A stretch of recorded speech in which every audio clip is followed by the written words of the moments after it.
ورحمة الله وبركاته.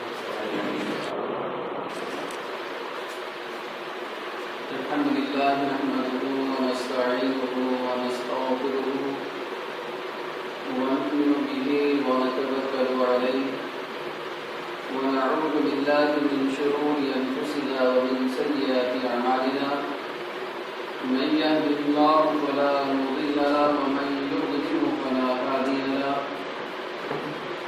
وأشهد أن لا إله إلا الله وحده لا شريك له وأشهد أن محمدا عبده ورسوله.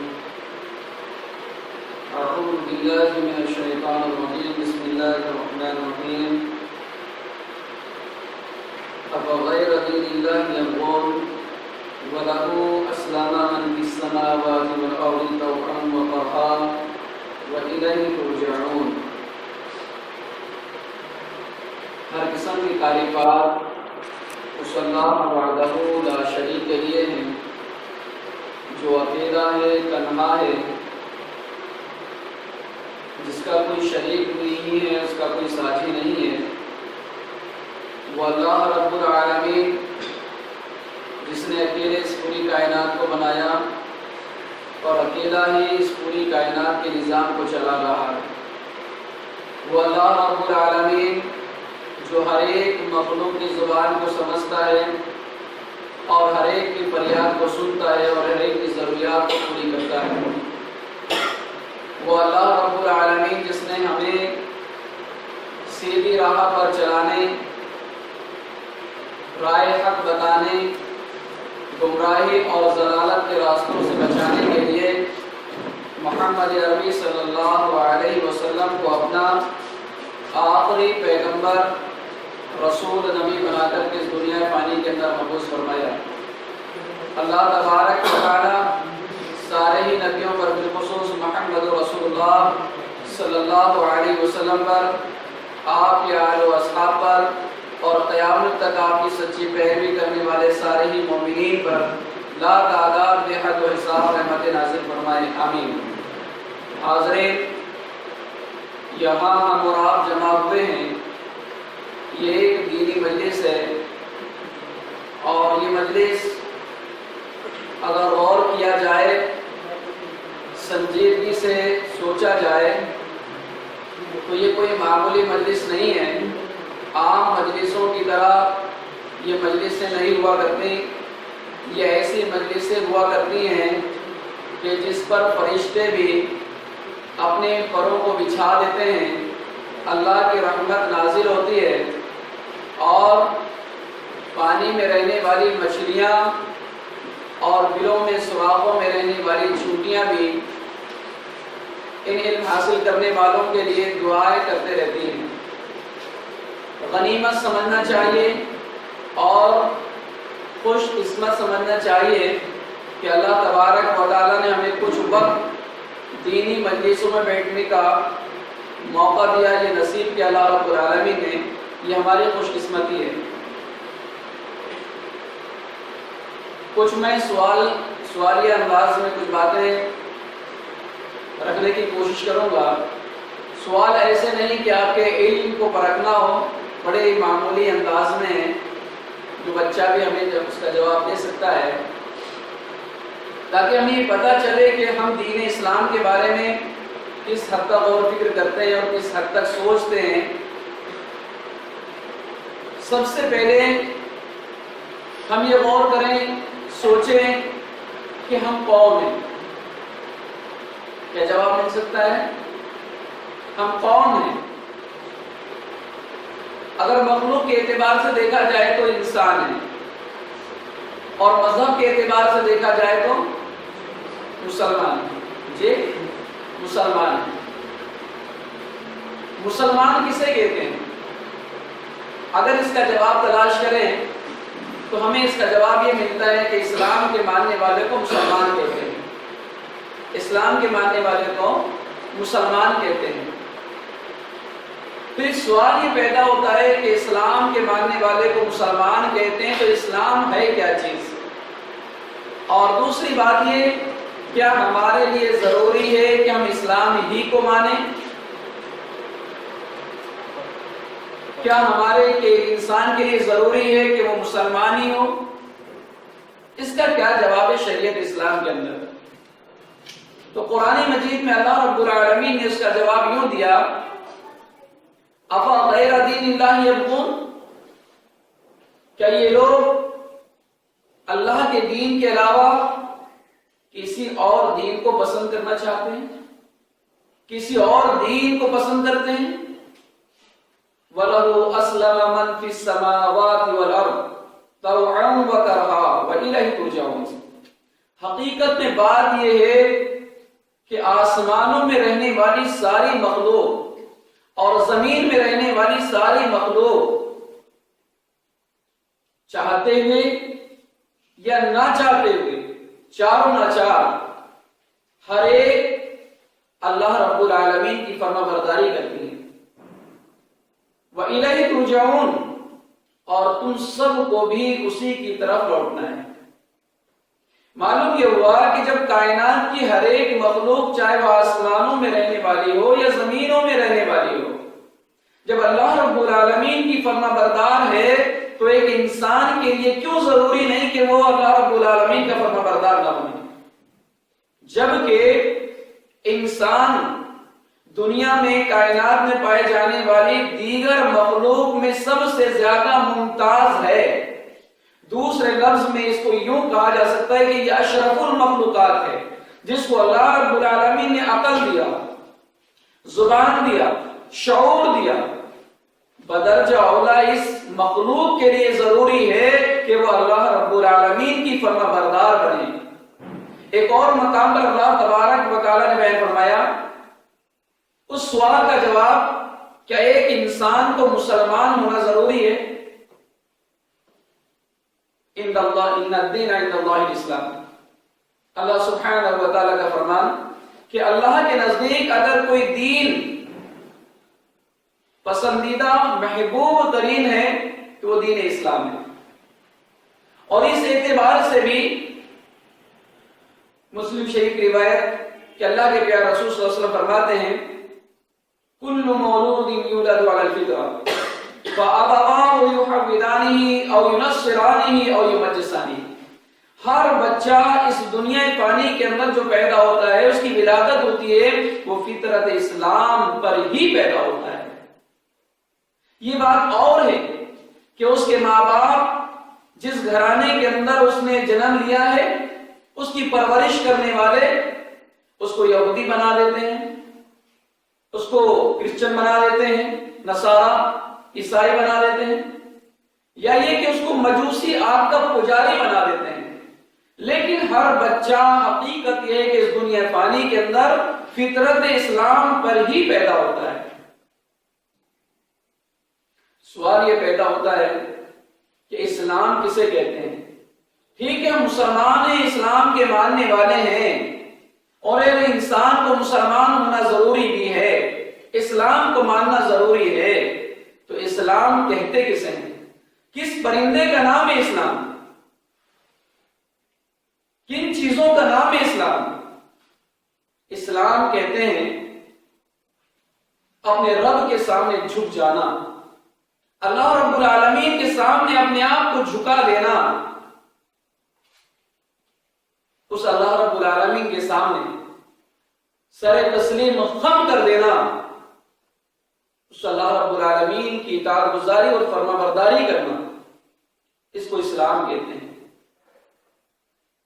حدیث جبریل ہے، تفصیلی طور پر دوسرے لفظوں میں اس کو یوں کہا جائے کہ اسلام کسے کہتے ہیں، اسلام کیا ہے، تو اللہ کے پیارے رسول صلی اللہ علیہ وسلم مسجد نبوی کے اندر بیٹھے ہوئے ہیں، جبرائیل امین آتے ہیں، صحابہ اکرام بھی موجود ہیں، اور آپ کے گھٹنوں سے گھٹنے لگا کر کے بیٹھ جاتے ہیں، انسانی شکل میں آتے ہیں،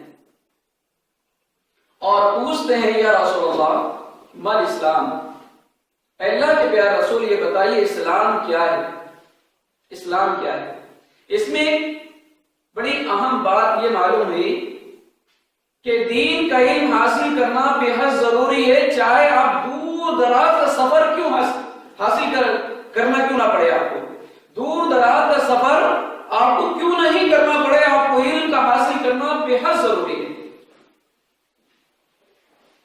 جبرائیل امین نبی کریم صلی اللہ علیہ وسلم کے پاس میں آتے ہیں اور دور نہیں بیٹھتے، دائیں بائیں نہیں بیٹھتے، آپ کے سامنے بیٹھے ہوئے، آپ کے گھٹنوں سے گھٹنے لگا کر بیٹھے ہوئے۔ ایک بات یہ بھی معلوم ہوتی ہے کہ دین کا علم حاصل کرنے کے لیے انسان کو پورے طریقے سے متوجہ ہونا ضروری ہے۔ یہ دین کا علم کوئی معمولی علم نہیں ہے، کچھ سنے کچھ نہیں سنے، سن رہے ہیں سستی کے ساتھ، کاہلی کے ساتھ، بیٹھے ہوئے، جسم حاضر ہے دماغ غائب ہے، نہیں، پوری ہوشیاری کے ساتھ، دلچسپی کے ساتھ میں اس علم کو حاصل کیا جائے گا۔ اس لیے جبرائیل امین آپ کے قریب بیٹھے اور اتنے قریب بیٹھے کہ آپ کے گھٹنوں سے گھٹنے مل گئے اور سوال کرتے ہیں مال اسلام، اللہ کے پیارے رسول اسلام کیا ہے؟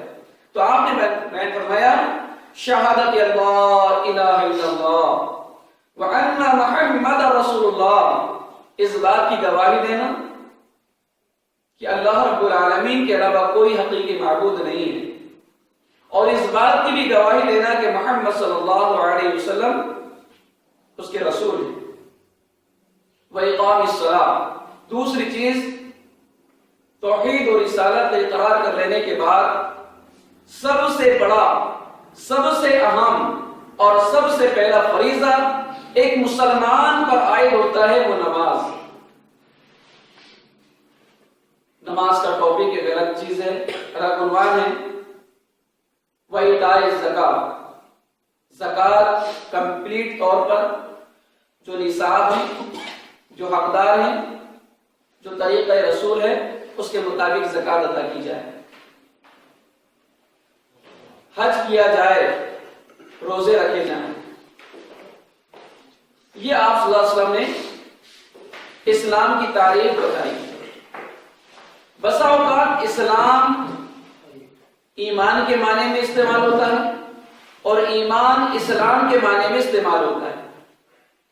اسلام کہیے یا ایمان کہیے، خلاصہ کلام یہ ہے، اسلام یا ایمان نام ہے اقرار باللسان، زبان سے اقرار کرنا، تصدیق بالقلب، اپنے دل سے جس چیز کا اقرار ہم نے کیا ہے اس کی تصدیق کرنا، سچ جاننا، سچ سمجھنا، اس کو تردد، شک اور شبہ اس کے اندر باقی نہیں رہنا۔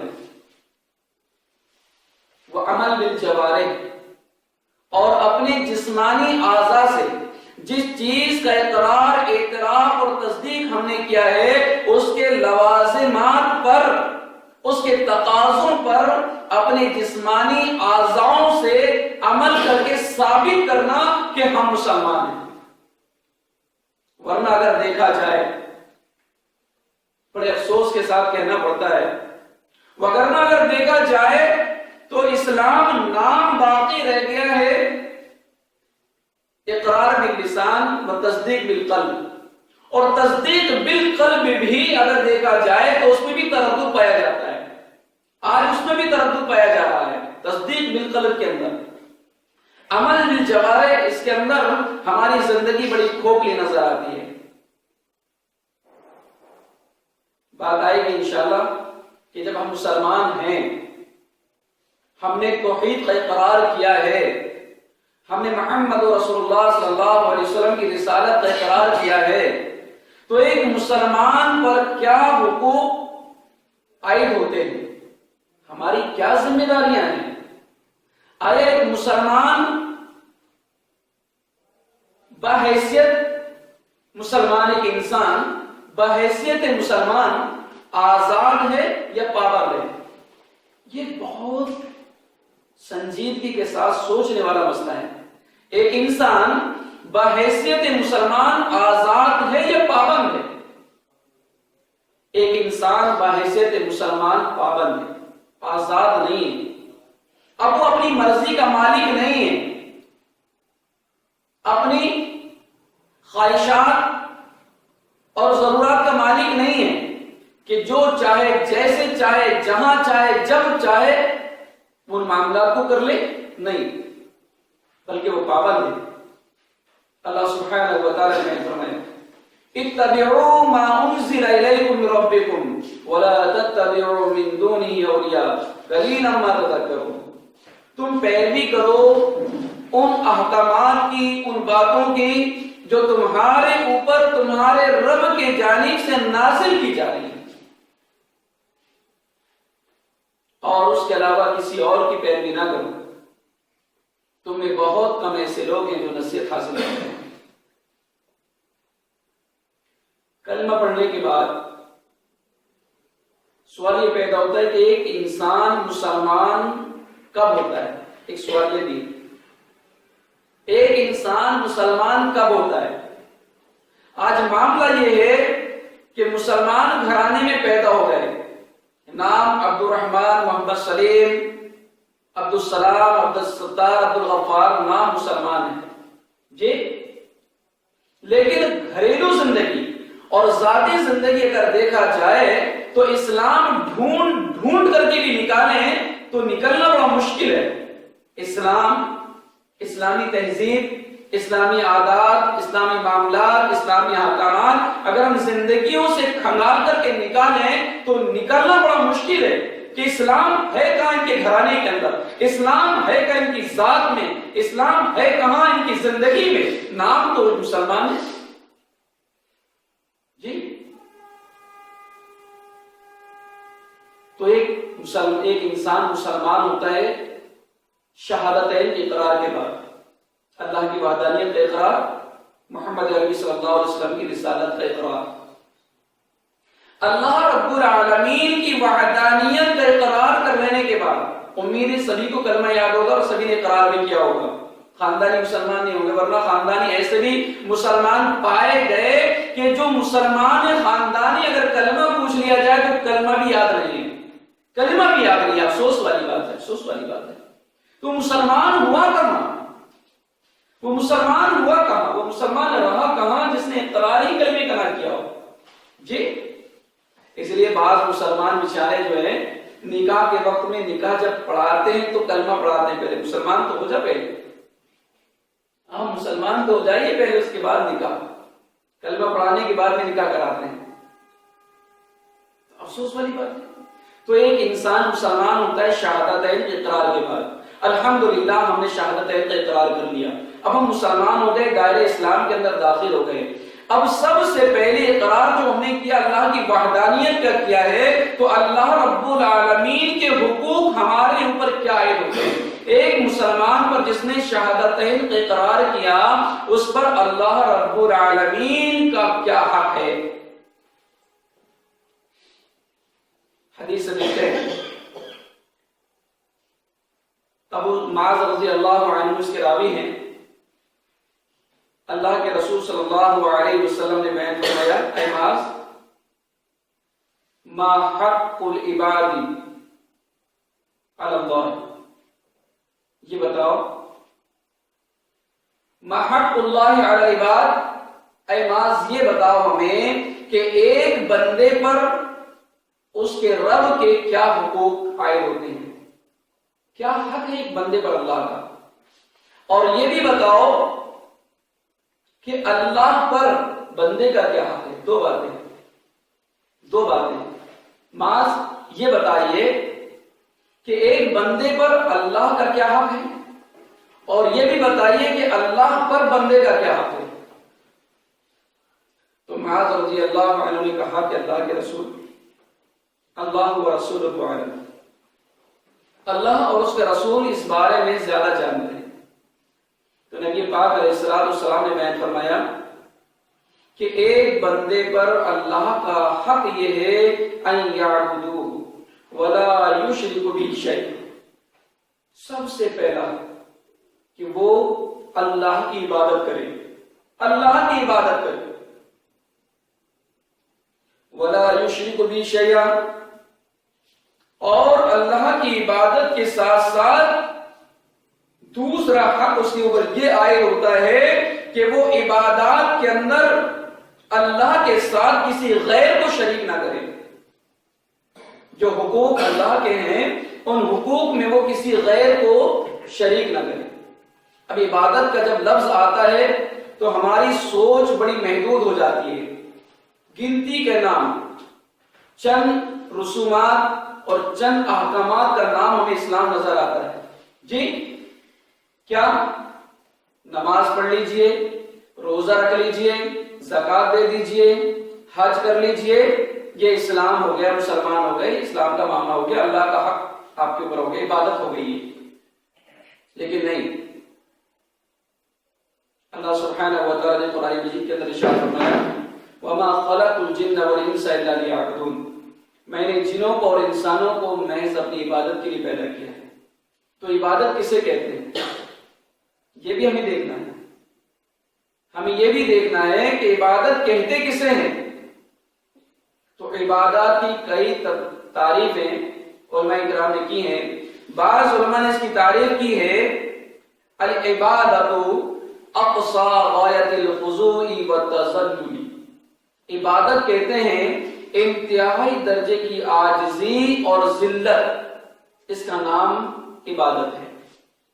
بعض اہل علم نے اس کی تعریف کی طاعت اللہ بفعل اوامرہ واجتناب نواہیہ مع محبت اللہ وخوفہ ورجائہ، عبادت کہتے ہیں کہ جو کام اللہ تبارک و تعالی نے کرنے کے لیے کہا ہے، اس کا حکم دیا ہے، ان کاموں کو اپنانا، اور جن باتوں سے اللہ رب العالمین نے روکا ہے ان باتوں سے رک جانا، ما محبت اللہ، اللہ کی محبت دل میں رکھتے ہوئے۔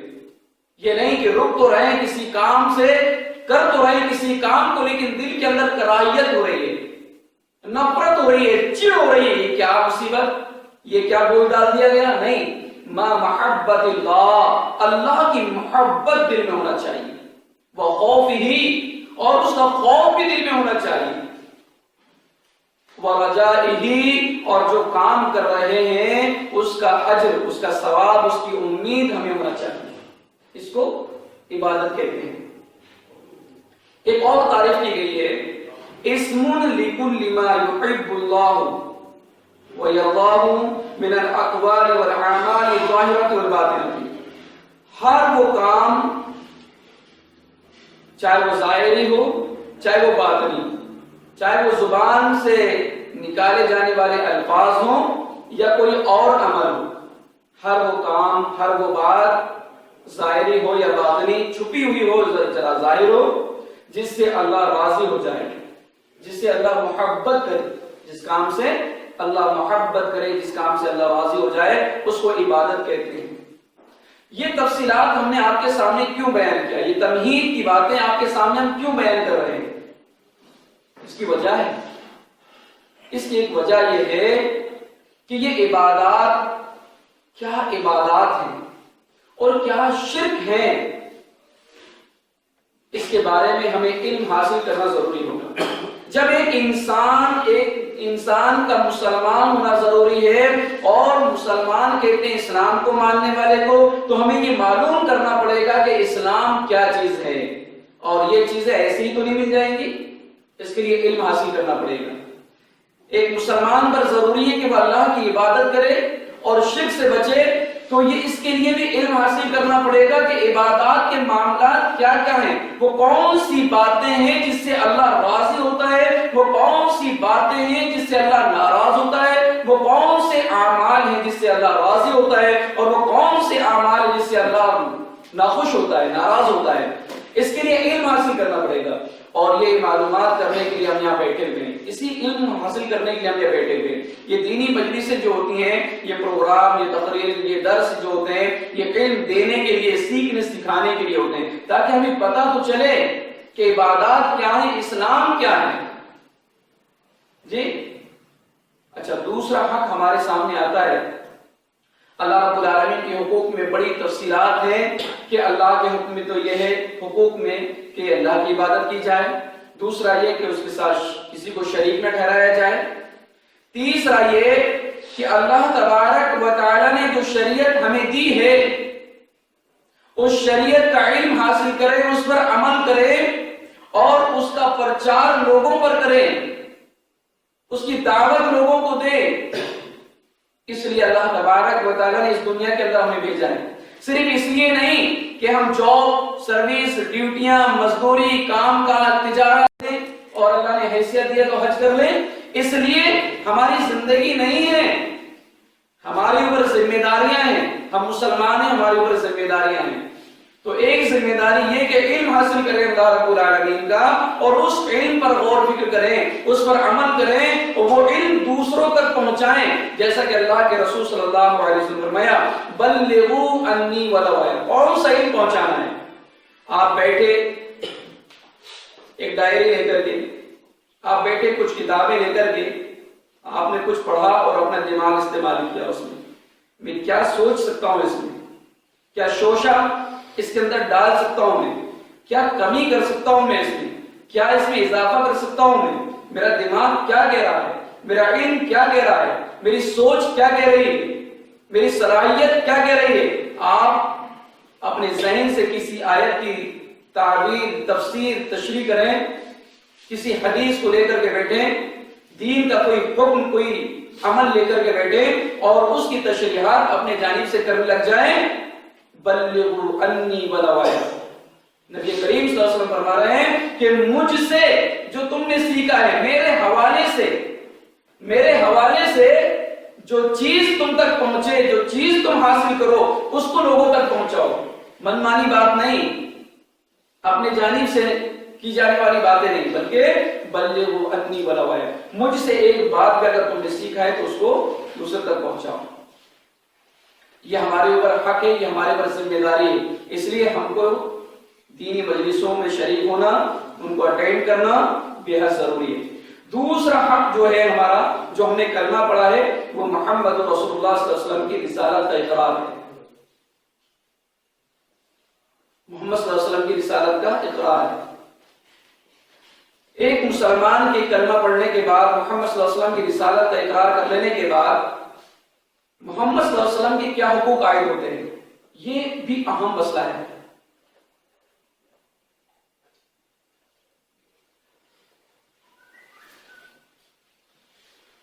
سب سے پہلی بات، محمد صلی اللہ علیہ وسلم کی رسالت کا اقرار کرنے کے بعد نبی کریم صلی اللہ علیہ وسلم کا ہمارے اوپر، ایک مسلمان کے اوپر کون سا حق ہے، کون سا حق ہے، یہ حق اس کو جانیے گا اور اس کو اپنی زندگی میں ہمیشہ یاد رکھیے کہ نبی کریم صلی اللہ علیہ وسلم کی رسالت کا اقرار کر لینے کے بعد آپ کا سب سے پہلا حق آپ کی امتی پر کیا عائد ہوتا ہے۔ سب سے پہلا حق یہ ہے کہ آپ کا اقرار کرنے کے بعد آپ سے محبت کریں۔ محمد رسول اللہ والذین معہ اشداء علی الکفار رحماء بینہم۔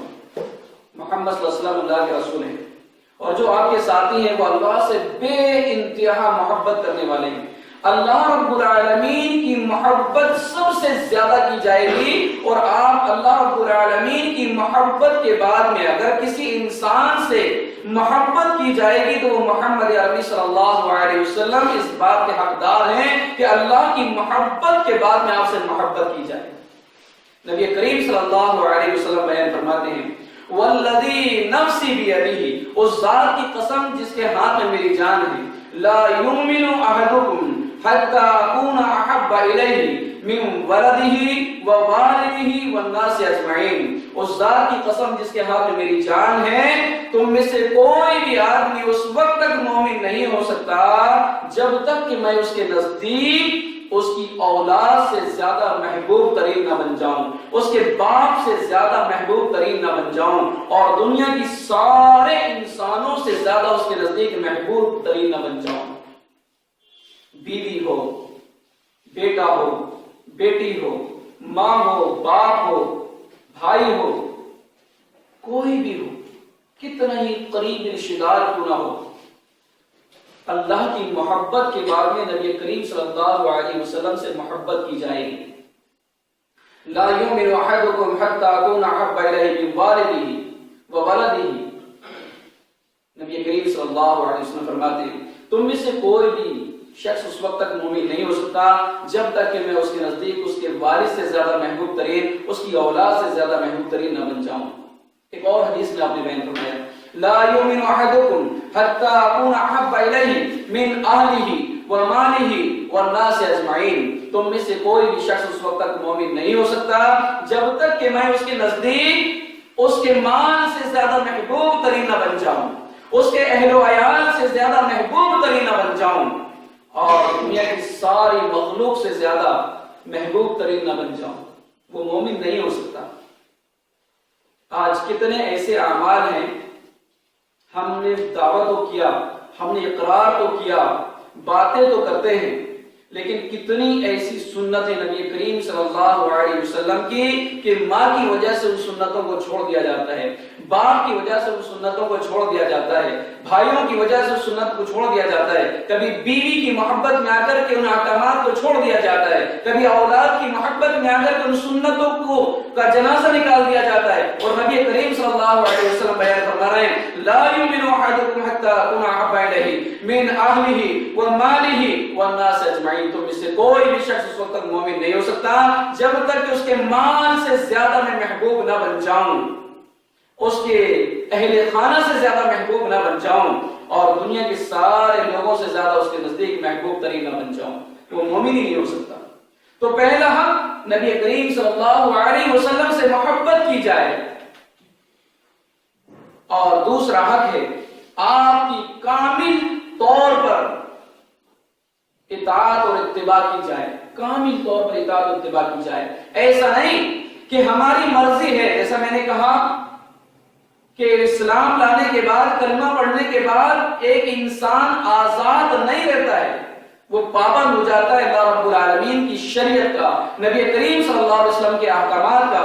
ما آتاکم الرسول فخذوہ وما نہاکم عنہ فانتہوا، کہ رسول اللہ صلی اللہ علیہ وسلم جو تمہیں دے رہے ہیں، جو کام کرنے کے لیے کہہ رہے ہیں وہ کرو، اور جن احکامات سے، جن کاموں سے، جن باتوں سے وہ منع کرتے ہیں ان سے رک جاؤ۔